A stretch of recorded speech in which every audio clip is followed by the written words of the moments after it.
లో table reports ని ఎలా తయారు చేయాలో తెలుసుకుందాం. సో మొదటగా A1 సెల్ దగ్గర కర్సర్ ఉంచి సో మీ రిపోర్ట్ కి సంబంధించిన టేబుల్ హెడ్డింగ్ ని ప్రిపేర్ చేయండి.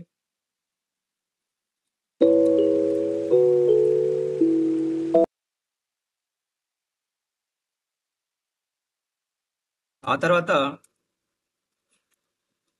సబ్ హెడ్డింగ్ ఏదైనా ఉంటే యాడ్ చేయండి. సో మొదట రిపోర్ట్ డిజైనింగ్ కావాల్సిన హెడ్డింగ్స్ ని ప్రిపేర్ చేసిన తర్వాత వీటిని సెంటర్ అలైన్ చేయడానికి A1 సెల్ నుంచి మీకు కనిపించే స్క్రీన్ వరకు సెలెక్ట్ చేసిన తర్వాత ఇక్కడ మెర్జ్ అండ్ సెంటర్ అనే ఆప్షన్ ఉంటుంది, అక్కడ క్లిక్ చేయండి. సో దాంతో మీ హెడ్డింగ్ అనేది సెంటర్ అలైన్ అవుతుంది. నెక్స్ట్ ఇక్కడ ఫాంట్ టైప్ మార్చుకోవచ్చు, మరి ఇక్కడ ఫాంట్ సైజ్ పెంచుకోవచ్చు. బోల్డ్, ఇటాలిక్, అండర్లైన్ కూడా ఈ హెడ్డింగ్స్ కి మీరు అప్లై చేయొచ్చు. సో ఇది కలర్ షేడ్ చేయడానికి ఇక్కడ కలర్ షేడ్ చేయొచ్చు, మరి ఇక్కడ ఫాంట్ కలర్ ని యాడ్ చేయొచ్చు. యాజ్ యూజువల్ సెకండ్ హెడ్డింగ్ కూడా ఇలాగే సెలెక్ట్ చేసుకున్న తర్వాత ఈ సెల్స్ అన్ని మెర్జ్ అండ్ సెంటర్ చేయడానికి మెర్జ్ అండ్ సెంటర్ అనే ఆప్షన్ దగ్గర క్లిక్ చేయాలి. తర్వాత యాజ్ యూజువల్ గా మీరు font size, font type, bold and వీటికి కావాల్సిన shading colour and font colour ని ఇక్కడ ఇవ్వచ్చు.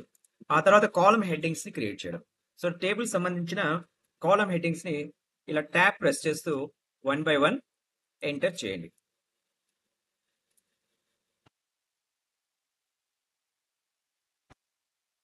సో తర్వాత రో డేటాస్, ఇప్పుడు మీరు ఇక్కడ సీరియల్ నంబర్స్ ఎంటర్ చేయాలి. సో ఇక్కడ నేమ్స్,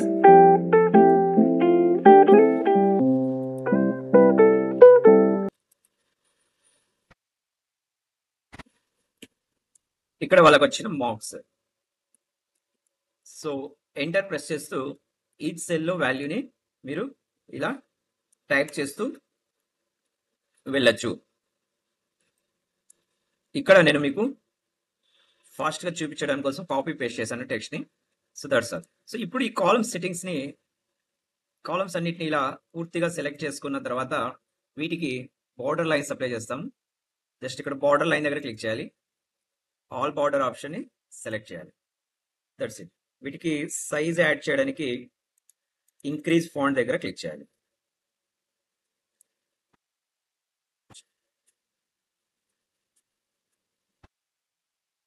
లో టోటల్ క్యాలిక్యులేట్ చేయడానికి ఇక్కడ ఆటో సమ్ దగ్గర క్లిక్ చేయాలి. ఎంటర్ ప్రెస్ చేస్తే సో స్టూడెంట్స్ యొక్క మార్క్స్ టోటల్ అనేది వస్తుంది. సో రిమైనింగ్ స్టూడెంట్స్ కి కూడా టోటల్ రావడానికి ఆ సెల్ కార్నర్ లో డబుల్ క్లిక్ చేయడం వల్ల రిమైనింగ్ స్టూడెంట్స్ కి కూడా టోటల్ అనేది డిస్ప్లే అవుతుంది.